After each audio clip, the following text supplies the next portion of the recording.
bodybuilder is unique. That is why, in order to be a master bodybuilder, you have to learn the art of instinctive training. You have to know exactly how to finely arrange your routines and methods to bring out the best that's in you.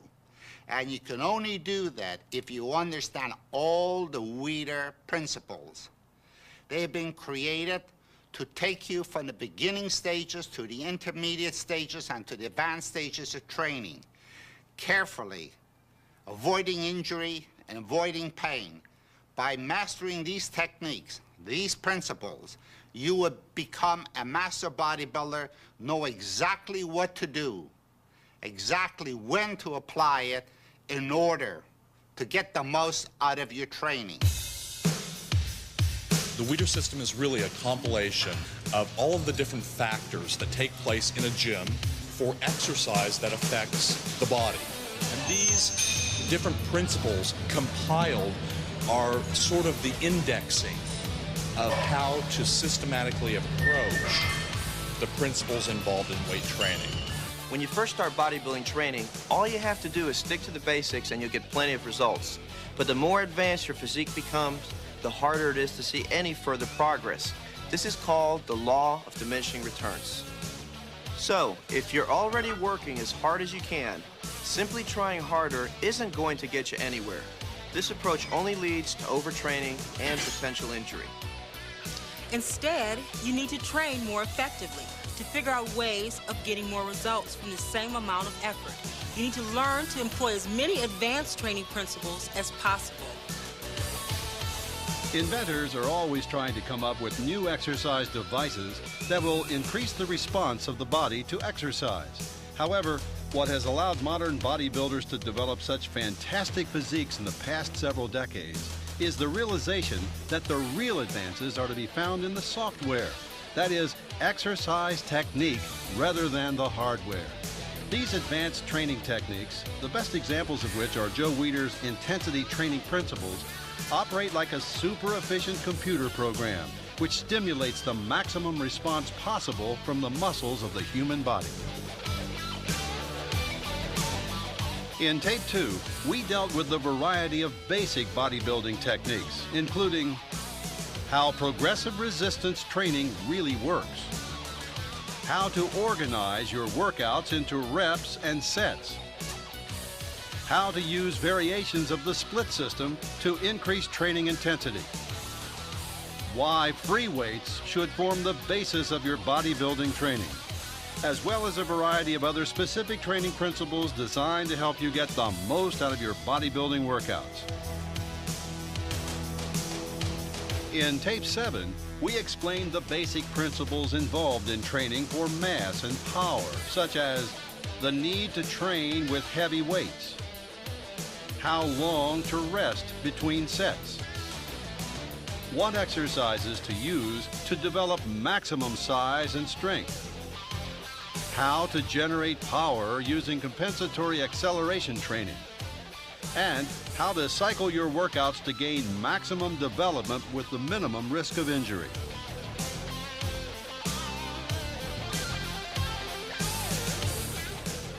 In this tape, we will be examining a variety of basic, intermediate, and advanced Weider intensity training principles. Some of these principles involve basic muscle function and should become a part of every one of your workouts. Others involve training techniques that you'll find you use only occasionally in your overall training program. But as the law of diminishing returns teaches us, if you keep doing the same thing in your workouts day after day, week after week, without sufficient variety in your training program, without finding ways to increase the intensity of your training so that you force your muscles to respond, you'll begin to get less and less results from the time you spend in the gym. You can only increase training intensity so far by lifting heavier or doing more sets and reps. At that point, something more is necessary in order to get the kind of muscular development for which you're working so hard. That's when you need the Weider Intensity Training Principles, the most effective set of training guidelines ever devised, which you'll find described in this tape.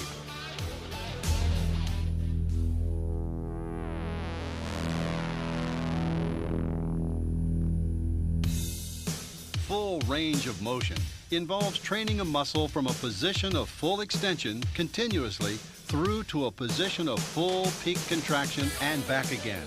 With certain exceptions, such as power training, for example, this is how to ensure the fullest possible development of the entire muscle.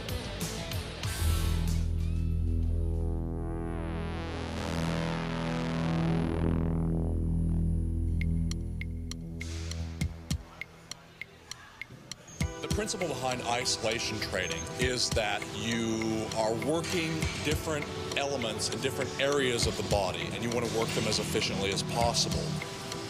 The isolation type movements are movements that tend to affect the muscle directly without a secondary muscle involved. In other words, when you're doing a pressing movement with the chest, the primary movement is going to go to the chest, but you're going to have a secondary movement involved with the tricep and also with the deltoid. Now, an isolation movement for the chest would be one that brings the arm across the body, a squeezing type of movement, where you are taking out the secondary type of movements. What we need to do is combine routines that are made up of compound and isolation type of movements to get the full benefit.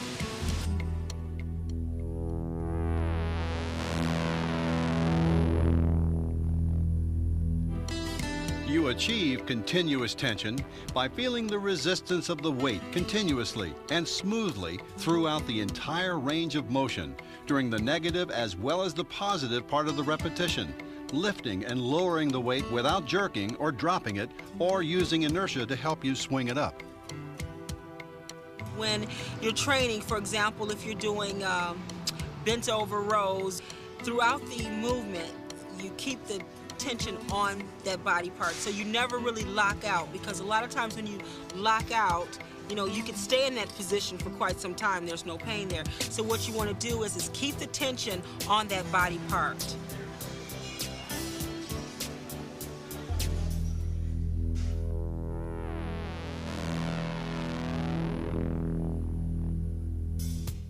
The point of peak contraction in a repetition is when you are at full contraction in an exercise and then make a special effort to crunch and flex the muscle, holding it in this position for a moment to achieve as full and intense a contraction as possible.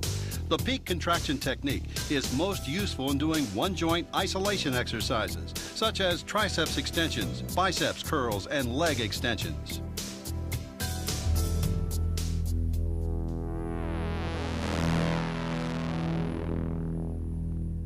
Negative repetitions are when you lower the weight at a controlled movement. You don't just bounce the weight or jerk the weight. The movement down is just as important as the movement up. You're hitting the muscle both ways. So say, for example, you see a lot of guys bench pressing. They just bounce the weight and jerk it back up. Always keep it smooth. That downward motion is just as important as pushing it up. It's just as important because it stresses strength and muscular definition in the muscle.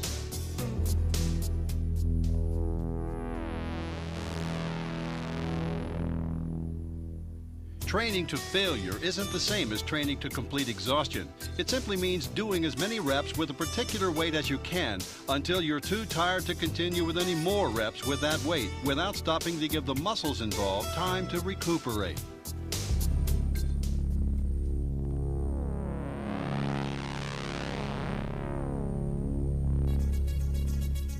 Eclectic is a word meaning to borrow from diverse sources. The eclectic principle teaches that to develop a complete bodybuilding physique, you need to use a variety of different approaches to training. Heavy training and quality training, workouts for mass and for detail, two-joint power exercises, and one-joint isolation movements.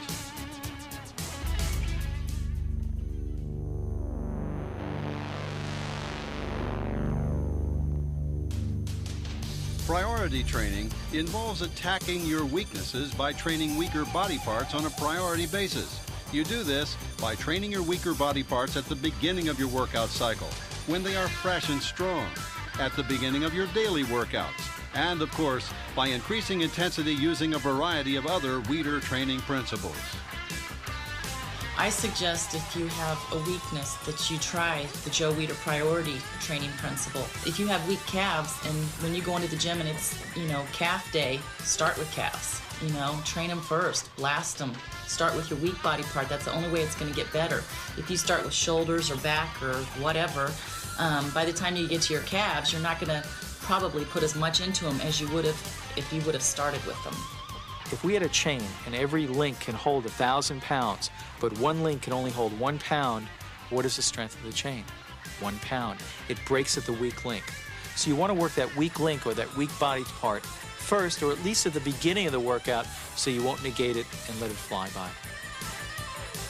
When you first begin working out with weights, it makes sense to follow a basic standard program of training until you see how your individual body responds to bodybuilding workouts. But everyone has strong and weak points in their physical makeup. There never has been and probably never will be a champion with an absolutely perfect physique. Some individuals will notice that they've inherited genetic weaknesses. Perhaps certain muscle bellies are too short to be developed easily, or particular muscles are naturally more developed than others. Or as you continue to work out, you'll find that some body parts respond and grow easily, but others seem to resist getting bigger and stronger no matter what you do. In either case, when a weak point develops, you have to make some adjustments to your training, or else your strong points will get stronger and weak points weaker, and you'll never develop that balanced physique you're striving for. To avoid this, it makes sense to train the muscles on a priority key basis to attack your weaknesses. How is this done? First, you need to train weaker body parts at the beginning of the training cycle when you're the most rested. And you need to train them at the beginning of the daily workout, again, when you're at your strongest.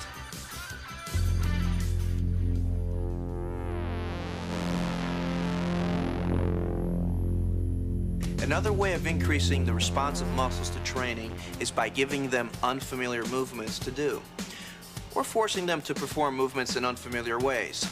When a muscle gets used to a certain exercise, it tends to respond less than when it's given a new and unfamiliar movement to do.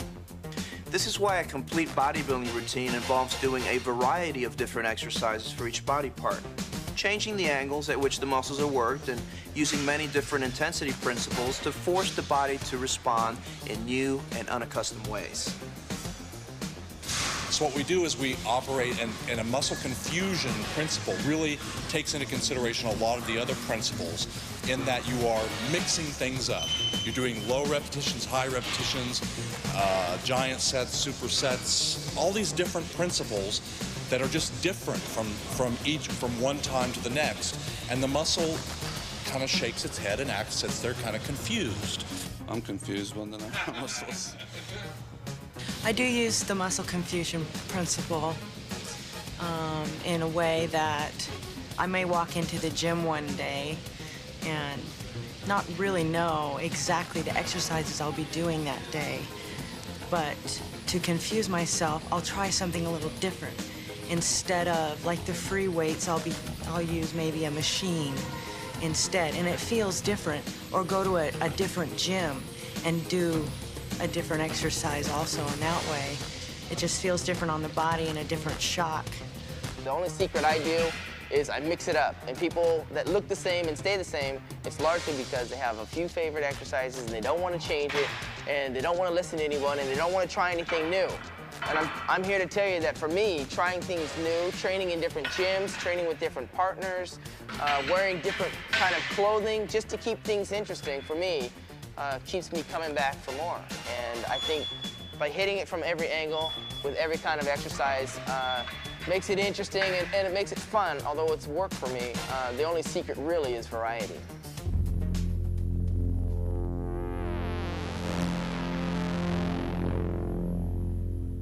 Flushing involves forcing as much blood into an area as possible to produce maximum growth. Flushing is really body part training. This is why bodybuilders train each body part individually. When you train forearms, for example, doing several different exercises for this body part alone, one after another, hitting both the flexors and extensors without working any other body parts until you've totally bombed and blasted your forearm muscles, you are using the flushing principle to pump these muscles as full of blood as possible to generate as much growth and development as you can.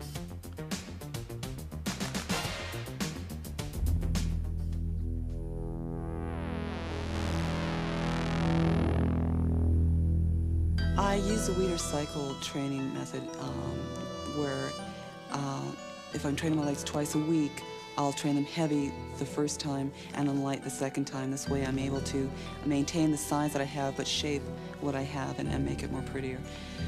So the first day I would do my bulk exercises, which are the squat and the leg press, and on my lighter days I would do my shape exercises like my leg extensions and lunges.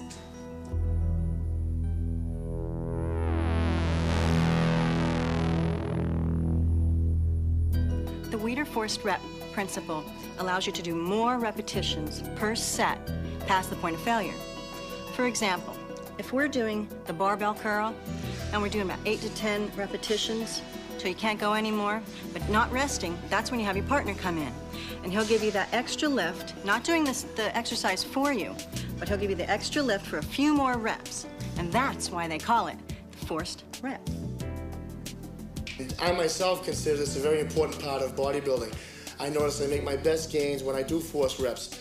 I try to envision, I don't put a mental block in my mind where I have a number where I say I have to stop there and I can't do any more. I get to 10, if I can't do any more, my training partner will come in, we'll bang out 5 more, my muscles will be throbbing, the blood will be going to the muscles. It's an incredible rush. I will ask for some help towards the last 2 weeks because I need to do that extra little bit. I may not be able to do the 15 reps like I should. And I'll need that help. Forced reps is something you should work your way into, though. It's nothing I would jump into because a lot of people are not really familiar with, the proper way of handling the weight and manipulating the weight up for you so you don't get hurt. It's very easy to get injured doing forced reps. It's easy to tear a muscle.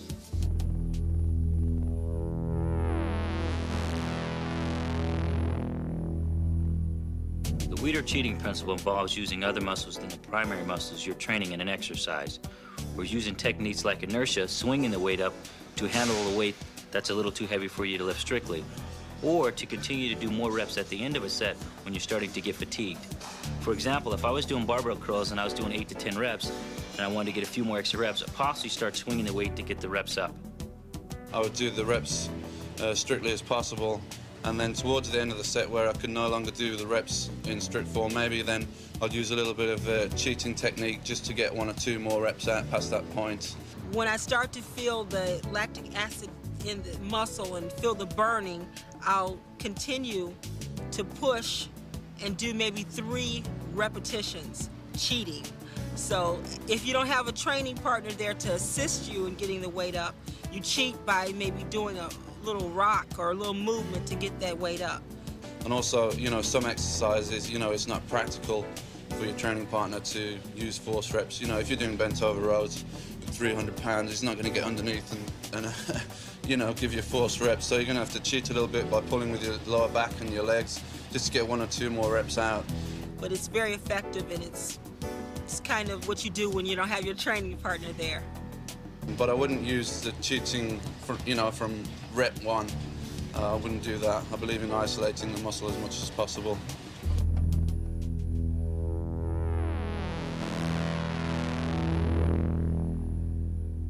Sometimes I like to do partial reps. For example, if I've done a couple of sets with full range motion, I'm really exhausted and I can't do a full range motion anymore. But I still can do like partial reps to exhaust every muscle fiber I got left.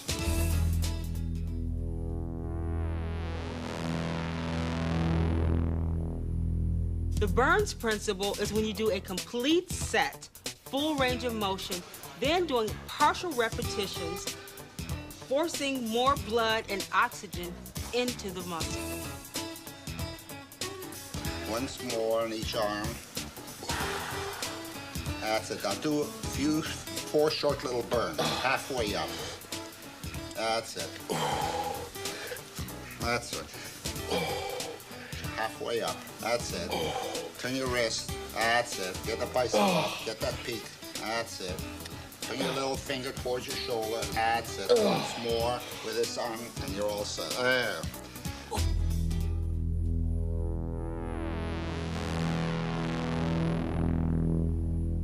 I believe in the drop set system also. That's something where, say I was going to use, say, a 45 or 50-pound side lateral. I would do 10 reps with that movement, and as soon as I was done, I would go right to the 45s and do another, say, 6 reps or as many reps as I can do, and then go on to a lighter weight of, say, 40 or 35 and get as many reps as I can.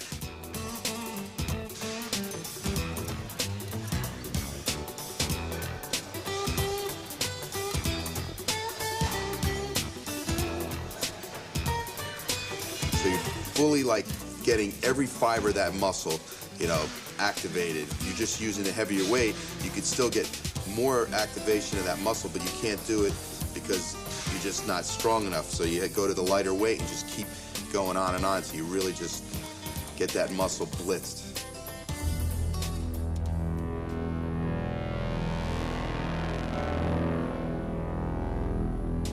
The Weider speed principle, also known as compensatory acceleration, is an important power training technique discussed in greater detail in Tape 7. Compensatory acceleration involves accelerating a weight with an explosive movement rather than lifting it at a specific continuous speed.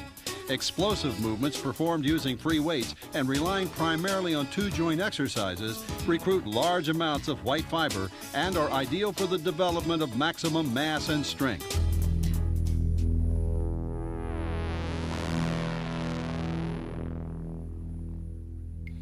One of the most valuable Weider principles is the pre-exhaustion principle.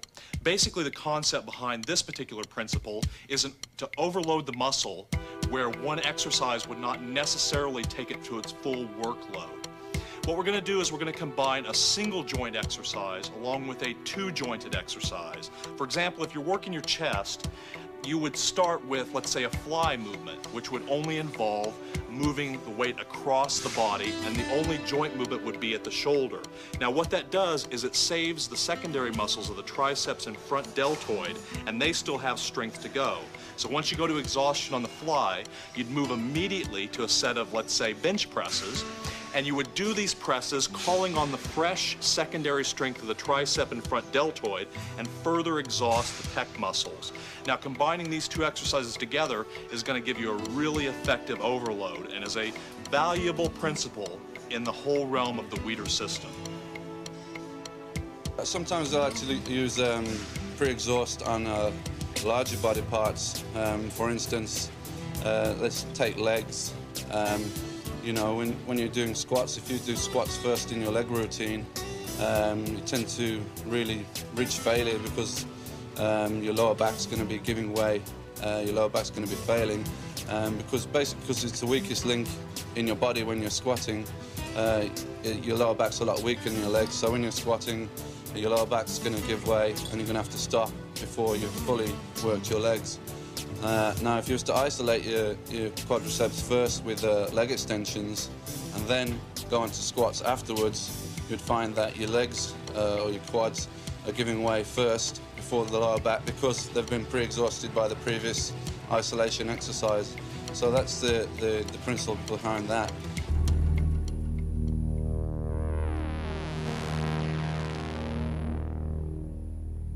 Another principle you should use in your training is the Weider staggered set principle. That is, taking a minor muscle group, working in it with a major muscle group, such as training the calves with the chest. Say you're doing chest, you do bench presses. You do a set of bench presses, immediately after that set, stand up, do a set of standing calf raises.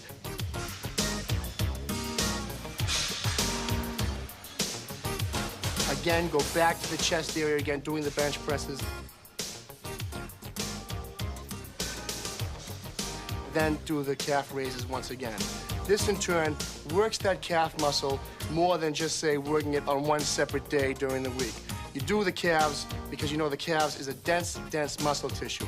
Along with the calves, you say do the forearms and the trapezius muscles also, because those are very hard muscles to grow, hard muscles to work. So you would incorporate different exercises on different days.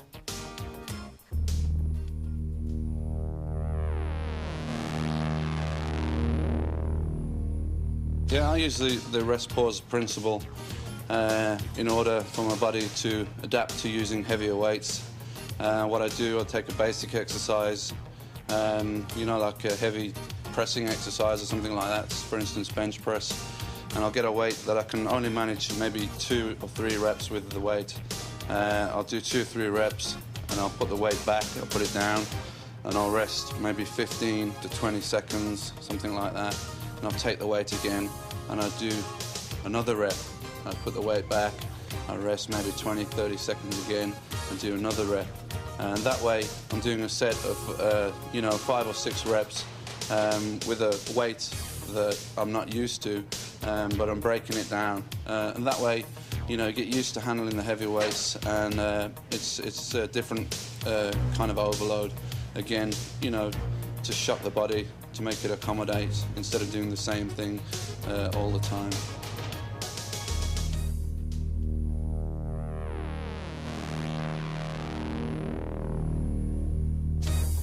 There's more to muscle development than fiber size. Muscle mass is also a matter of mitochondrial mass, capillary development, and glycogen storage.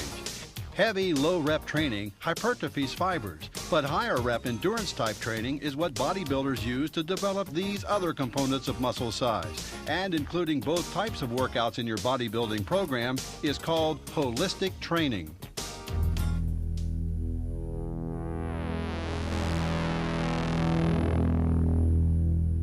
The concept behind pyramiding, the pyramiding principle, is the idea of beginning with a warm-up set on a particular exercise, taking one exercise, starting at a lighter level to warm the muscle up, and then progressively building the amount of weight, one set after the next, up to the top.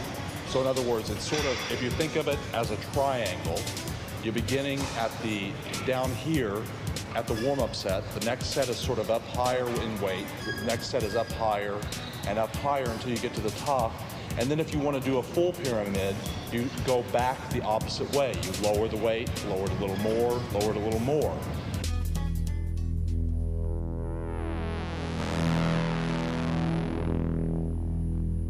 Ideally, the best way to train a muscle is along a direct line, starting at the point of origin and going to the point of insertion.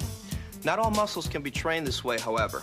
Some muscles absolutely have to be trained from different angles. Take the legs and the back, for instance. They aren't one muscle group each, but are composed of several different muscles, all working in cooperation and each having a slightly different function. Doing leg presses with your feet out front or toes out to the side changes which leg muscles are primarily involved in the movement. Doing wide grip or close grip rowing exercises likewise involves different back muscles to a greater or lesser degree.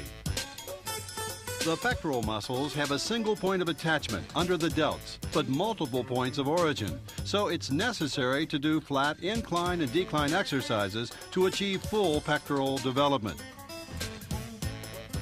When you train the upper back, different movements involve the lats, rhomboids, the traps, and the rear delts to differing degrees, so a great many different exercises are needed to work on each of those areas fully. Some muscle groups are much simpler, such as triceps and biceps. Bodybuilders do a variety of different exercises for these muscles, but the reasoning here is less to achieve a fuller development than it is to confuse the muscles, make them do unfamiliar movements, to achieve a greater intensity of response.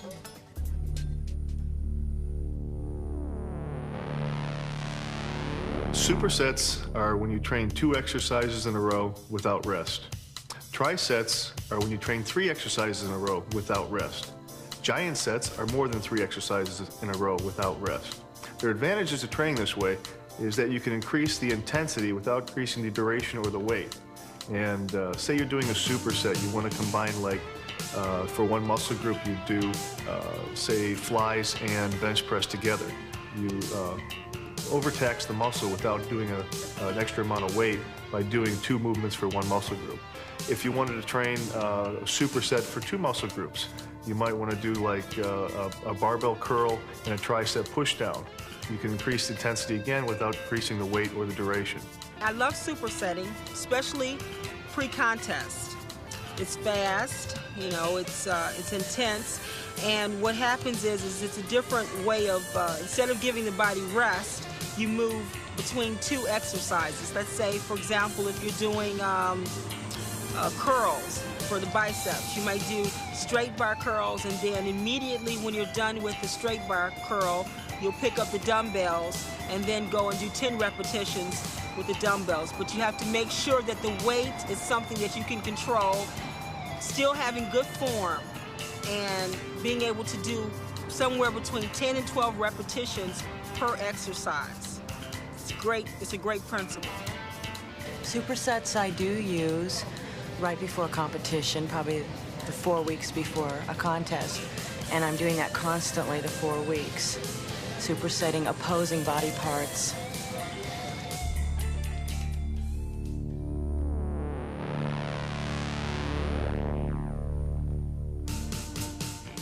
The isotension principle creates the ultimate in muscle control.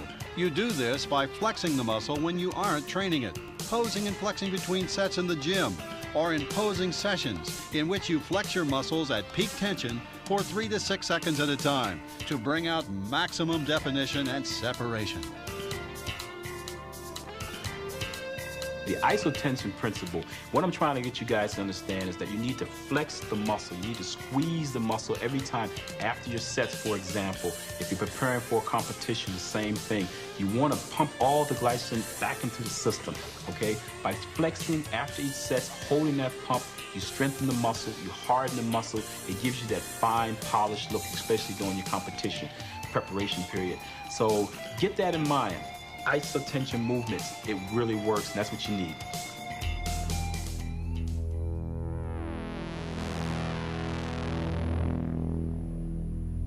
One of the most basic principles overall in bodybuilding training is to feel the muscle throughout the entire range of motion on the exercises, and to concentrate on the feel of the muscle and not on the weight.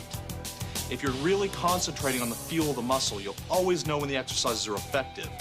And you'll also know when you're cheating yourself and when you're not making the exercises as effective as they can be.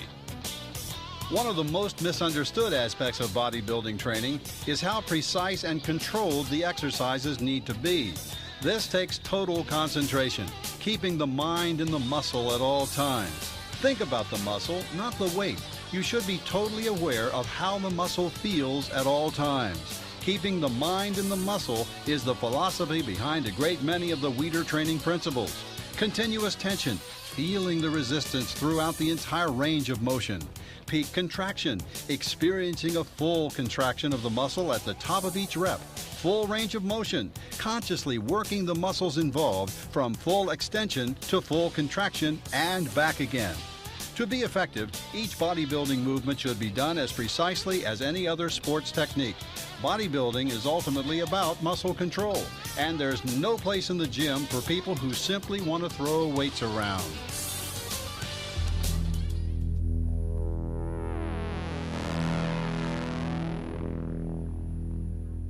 When you've been training as long as I have, you learn to concentrate and you learn to train for feel.